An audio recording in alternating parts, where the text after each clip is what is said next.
the forest.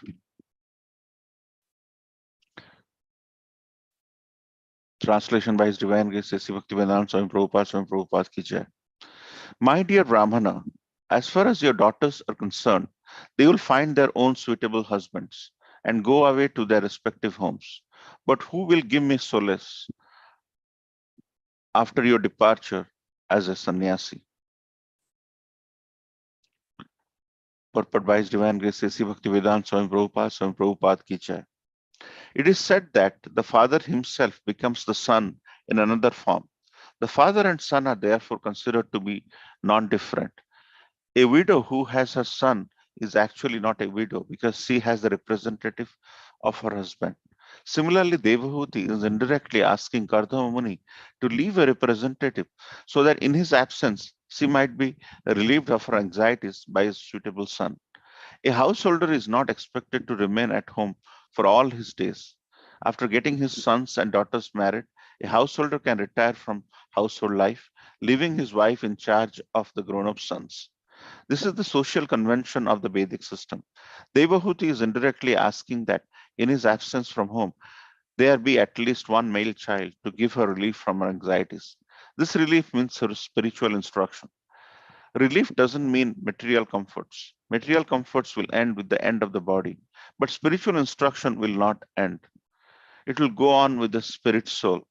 Instruction in spiritual advancement is necessary, but without having a worthy son, how could Devahuti advance in spiritual knowledge? It is the duty of the husband to liquidate his debt to his wife. The wife gives a sincere service to the husband, and he becomes indebted to her because one cannot accept service from his subordinate without giving him something in exchange. The spiritual master cannot accept service from a disciple without awarding him spiritual instruction. This is the reciprocation of love and duty. Devahuti reminds her husband Kardama Muni that she has rendered him faithful service. Even considering the situation on the basis of liquidating his debt towards his wife, one must give a male child before he leaves. Indirectly, Devahuti requests her husband to remain at home a few days more, at least until a male child is born.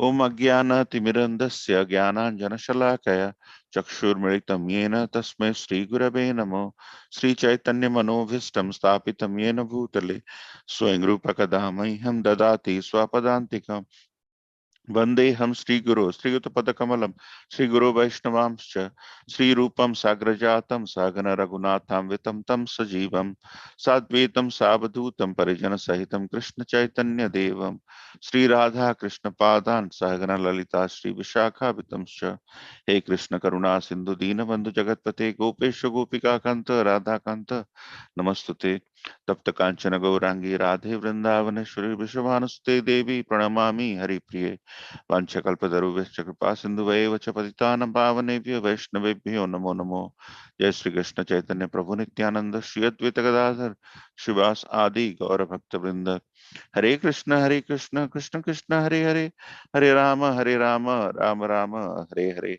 Nilachal Nivasa Nitya Paramatmane Palabhadra Subhadra Jagannath. So thank you so much for joining this wonderful Sangha where we discuss this beautiful subject matter. Here in this chapter, Mother Devahuti, who is Kardama Muni's wife, is lamenting for various different reasons. And, and specifically in this verse, she is referring to Kardama Muni as Brahman, my dear Brahmana, by the daughters themselves. So after the household life of Kardama Muni started, Mother Devahuti had 9 daughters. So Duhirbhi, by the daughters themselves. That means after the daughters find, and Tubhyam for you, Vimragya, to be found out, Pataya husband. Pataya means it comes from Pati. After they find suitable husbands, someone there should be Visokaya for solace. So after the 9 daughters find suitable husbands and they leave to their husband homes, Mother Devahuti is telling to Kardama Muni, Brahmana, my dear Brahmana, that I'll have no one I'll be alone. I'll have no one to have solace in case there is some challenges when you leave for forest. So beautiful words on lamentation. This lamentation is not a material lamentation.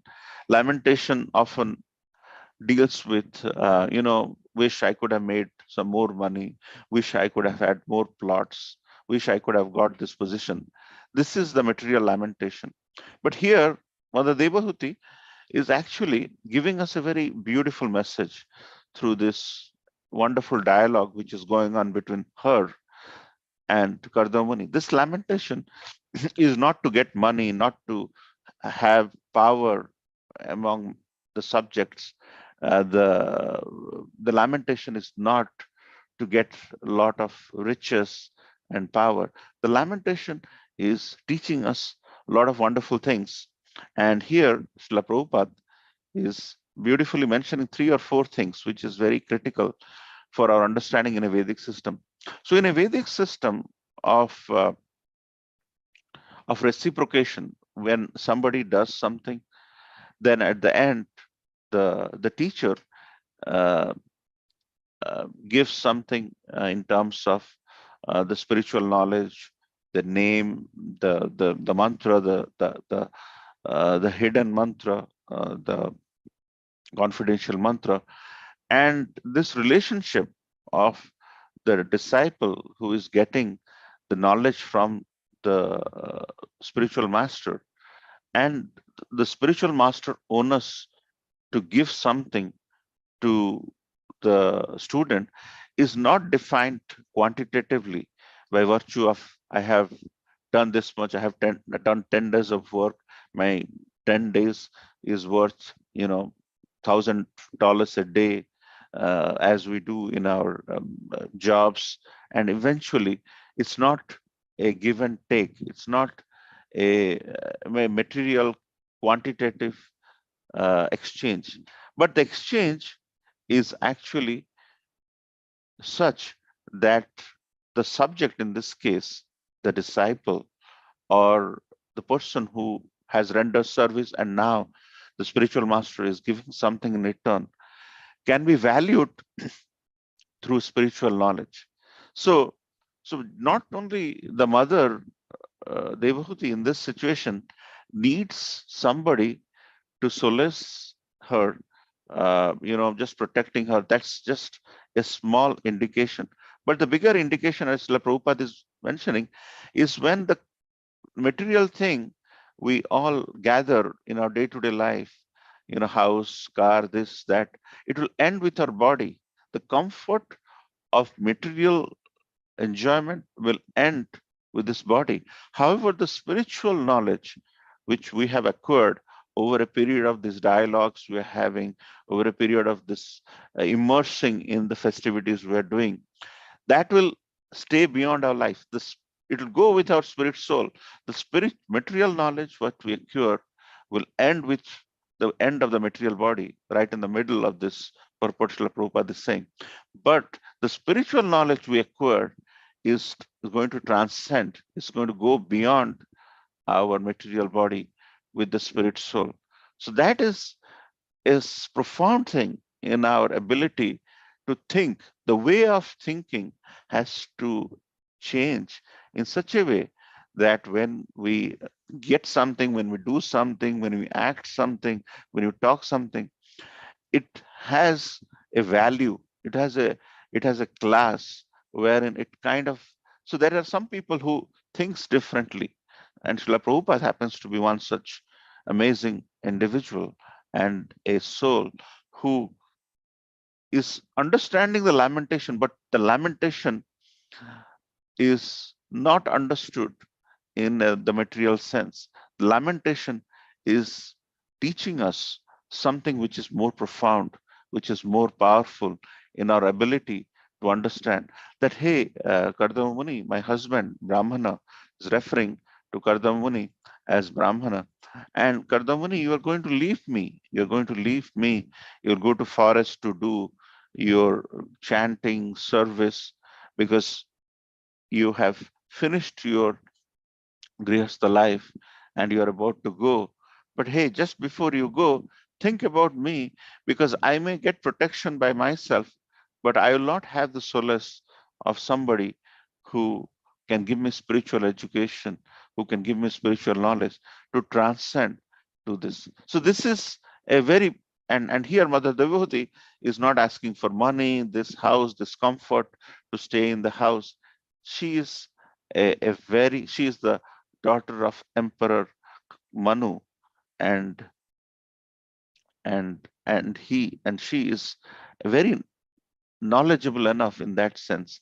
So here Mother Devahut is impressing on Kardama Muni to at least let her beget a child, and what a child Kardama Muni is going to uh, procreate, and that person is none other than the Supreme Personality of Godhead, Kapila Dev, who stays with Mother Devahuti, as you can see, and is giving some wonderful instructions to her mother. Here, Kapila Dev is instructing Mother Devahuti at the end, I mean, towards in future after she is born, and that those exchanges are laws, bylaws, or treatise, or something by which we can lead our life. These are some of the tattvas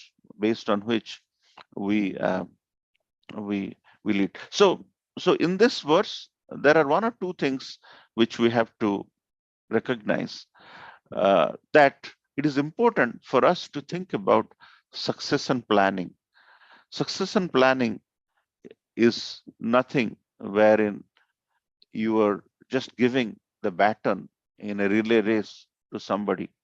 You're basically empowering them, you're teaching them, you're getting them trained, and it is done with a higher cause, which is exactly what Srila Prabhupada did with GBC. When Srila Prabhupada was thinking that, my Krishna conscious movement, our Krishna conscious movement has grown, and there will be difference in opinion over a period of time. What should we do to kind of keep the center, the uh, society, wherein we have an ability to have everybody cooperate and lead a life of uh, coherence, and supplementing each other in their ability to progress the meaning of ISKCON. And every succession planning has a higher cause in them. So here Mother Devahuti is thinking how I can lead my life after the 9 daughters get married. And this question is teaching us so many management lessons in terms of how we should think about succession planning in every step of the way, because something we end up doing, it's a physical aspect, because a person cannot be there in 10 different places at one time. He cannot be doing, cooking, shringar, preaching through his teachings, doing the cooking for our prasad distribution and festivals, and our so it is very important that in order to have a coherent organization or any lifestyle, we need empowered individuals who not only give their best, but they stay accountable to the activity they are undertaking. And and Mother Devahuti is saying, in order for my progress, in order for my solace, what is the next step? Who is going to be with me?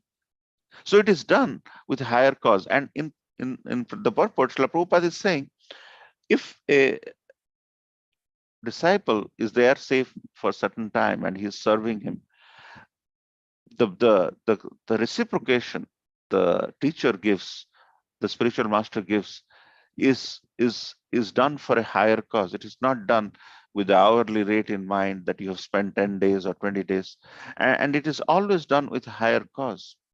And this exchange of Mother Devhuti and Kapiladev towards the later part, it truly meant that the solace Mother Devhuti got from Kapiladev was worth it, and it was worth uh, asking for, because uh, because because at that time the son, as Srila Prabhupada says in the purport, is a representative of the husband, and when the son is the representative of husband, the mother is seeing the son as somebody who had given instruction from the husband and is good to follow. Anytime a mother goes away from the instructions of the son after the departure of father, there is a lot of chaos in various different families. So that's the reason why the higher cause is to recognize the son is the representative of father, and she should abide by the instruction of the son after the demise of father. So when Mother Gundicha uh, found that Lord Jagannath, the ecstatic form of Krishna, has come out as the incomplete form when the carpenter door was opened, and at the time Narad Muni came, and that was just an outstanding form of Lord Krishna. At the time, uh, Lord Jagannath asked Mother Gundicha for two boons, and at that time, Mother Gundicha asked for two boons, which is very profound in our understanding of success and planning. Mother Gundicha said, "Let me, Lord Jagannath, give me a boon so that I can stay childless forever." So here we're talking about a higher cause of having kids who are progenitor and they give us solace. But here, Mother Gundicha is saying in a very profound way, in this age, everybody asks for a child. King Indradumne and Mother Gundicha did not had any child at that time. And Mother Gundicha asked that she stay childless all her life. So it's a contradictory thing with the general practice. But if you see the deep meaning of when temples are born, when churches are created, there is always a fight which breaks out, which says that, I am the owner, I am the owner, and that becomes a very problematic thing. In order to get rid or preempt that problem for life, Mother Gundicha said, "Let me be childless so that nobody can truly claim that Lord Jagannath temple is their own property. It's done by this sect of people, it's done by that group of people. So you stay as Lord of the universe, as you are accessible to one and all." And and and also mentions, and the second uh, boon Mother Gundicha asked is, every year you come to my place and you stay with us in my temple for a week in reciprocation, Lord Jagannath. Uh, and this is a picture of Gundicha temple, which is often not visited for three, for 355 days, except those 10 days when the entire world accumulates there in this small um, basic temple which represent Vrindavan for us. It doesn't have the magnum opus, or it doesn't have the golden aspects and um, the the Aishwarya, but it has all the love and affection of an and spiritual aunt in Mother Gundicha. And Mother Gundicha and King Indradumya, they give a lot of service to Lord Jagannath, the Lord of the universe at that time. And here the cause is something even higher when you think about.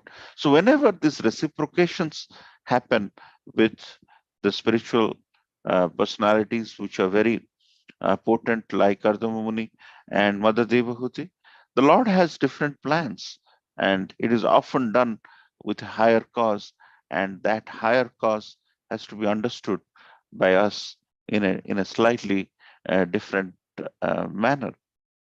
And when Srila Prabhupada was also about to leave the planet towards the final years of his existence in physical existence in this planet, uh, he was thinking about the challenges, because he was such a towering personality. Without him, how would um, ISKCON as an organization would prevail? And recently, uh, there was a wonderful article by Swayam Bhagavan Keshav Maharaj, His Holiness Swayam Bhagavan Keshav Maharaj, and he mentions Srila Prabhupada as the greatest spiritual disruptor. Nowadays, 60 years later, we're talking about disruption, whether we're talking about Amazon, we're talking about, you know, IoT.com, Internet of Things.com, which becomes a disruptor in our way of life. And actually, it has, truly speaking, it has become the disruptor with artificial intelligence. A lot of things can be achieved by a machine, and that's the reason why you find less people in the shop floors, in the engineering units, and mostly there are robots and AI is taking over as disruptor. But think about 60 years back, 55, 60 years back, as a spiritual disruptor, Srila Prabhupada comes in, and in front of him, he had a bunch of alcoholics, hippies, and through simple, loving talk on these beautiful concepts of Srimad Bhagavatam, he kind of captivated the audience, and they could understand. It was not fancy hymns from Srimad Bhagavatam. It is essentially the simple message which was understood by uh, simple devotees of the Lord, because Krishna's message is very, very simple. It's very well laid out, and a person who is very simplistic in nature, who is very straightforward, would understand. The complicated people will never understand Bhagavad Gita and Srimad Bhagavatam, because they will always try to create that questioning attitude, and he could captivate the audience. And in the tribute, Keshav Maharaj has beautifully written that how he was a spiritual disruptor, and through that he created.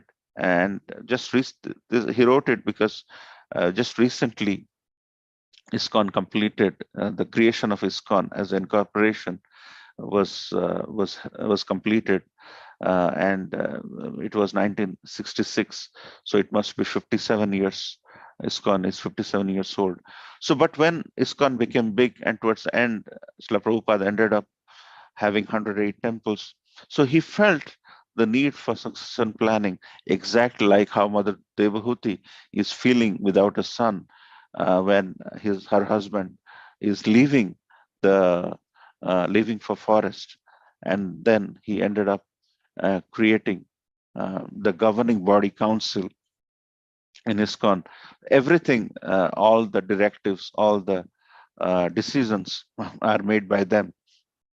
And GBC is also evolving. Earlier GBC had limited ministries. Now GBC has all expanded form of ministries, in the form of India Tribal Care, Kirtan Ministry, so many nice. At 57 years, there might not have been a need for those ministries, but now in this age we live in, the challenges we face as a society, as whether you call it competition or preaching, there is a lot of challenges, and GBC has expanded into so many ministries now, and they all have ministers who are representing them. So Srila Prabhupada's vision of creating a succession plan, and his ability to see through the succession plan 10 years, 20 years, 30 years, 50 years, 100 years down the line is exemplary, not just as a spiritual disruptor, but as a true leader of of this wonderful movement. So when Mother Devahuti is lamenting, the lamentation should not be thought as a material lamentation. It should be thought exactly like how a person feels, how the spiritual linkage, when the spiritual link is broken, how the person should find solace when the Bapu or the body is gone, how we should find solace in the Vani of the Lord when the Bapu has left. So here, very powerful words, very beautifully uh, taken to a higher level by Srila Prabhupada. Srila Prabhupada is putting one or two things which is taking it even to a higher level, in the sense that the representation of husband after the husband leaves the body is the son. And in this case, as the representation is concerned, the son is the driver of the family in husband's absence. And then the subtle thing around the reciprocation, it should be thought in a different way, not exactly, it should be done with a higher cause, with a higher outcome in perspective. So whenever our spiritual master gives us instruction, it may be a simple instruction, but it has a very strong meaning behind the scene, whether it is asking us to lead a regulated life, chanting rounds, 16 rounds a day, which should be always taken with a lot of seriousness. And and that goes a long way in fulfilling many different problems we will have in our life. So we can go on, but like to end here. Beautiful words to ponder on a Thursday morning. Thank you so much for your attention. Srila Prabhupada ki jai. Hare Krishna.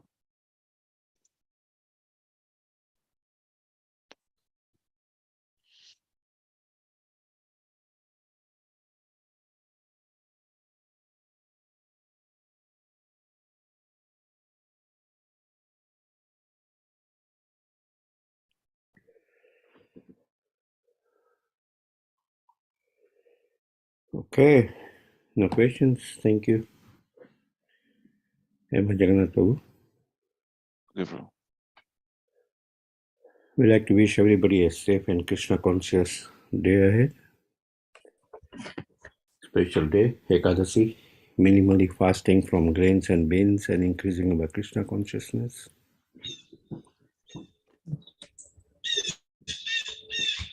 The fast breaking time. Does anybody know the fast breaking time? There's the calendars in front of them. Otherwise, we'll post. Go ahead, Mataji.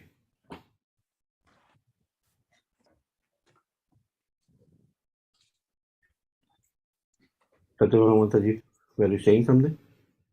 Let me check, Prabhuji. I'm just searching. 5:37 to 9:49. 5:37 to 9:49 is the fast breaking time tomorrow, Pana time. We would like to offer our prayers to the Supreme Lord by chanting Hare Krishna, Hare Krishna, Krishna Krishna, Hare Hare, Hare Rama, Hare Rama, Rama Rama, Hare Hare. Hare Krishna, Hare Krishna, Krishna Krishna, Hare Hare, Hare Rama, Hare Rama, Rama Rama, Hare Hare. Hare Krishna, Hare Krishna, Krishna Krishna, Hare Hare, Hare Rama, Rama Rama, Hare Hare. Jai Singha, Jai Singha, Jai Singha, Praladesha, Jaya Padma, Shanka Padma Devi. Ugram Veeram Maha Vishnu Jalantam Sarvatam Bhishanam Bhadram Nityam Bhagwan ki Jai, Prahlad Maharaj ki Jai. Jai. Let's offer our humble obeisances to all the Samal Vaishnavas, Mancha, Kalpatarubhasya, Kripa Sindhu,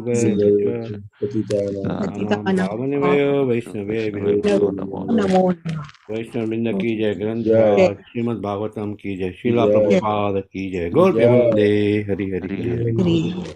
Thank you, Hema Jagannath Pr. Thank you. Happy Ekadashi. Hari.